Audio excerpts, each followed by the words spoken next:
Hi guys! Panibagong araw, panibagong luto serye na naman. Bali sa video na to guys, isang Chinese recipe na naman ang ituturo ko sa inyo. Ito ang potato stir fry. Bali mag-ready lang kayo syempre guys ng patatas. Sa patatas guys, sa pagpili nito, piliin nyo yung pinakamalaki guys kasi mas maganda siyang lutuin sa potato stir fry.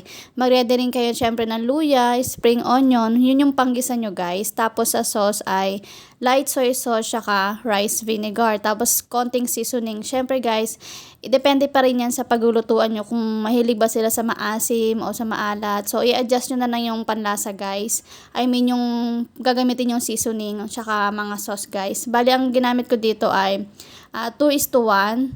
2 kutsara ng suka, 1 kutsara ng light soy sauce, tapos konting seasoning, tapos mag-set ka lang ng time ng at least 2 minutes sa paghahalo nito guys para pag kinain mo siya ay malutong pa rin siya.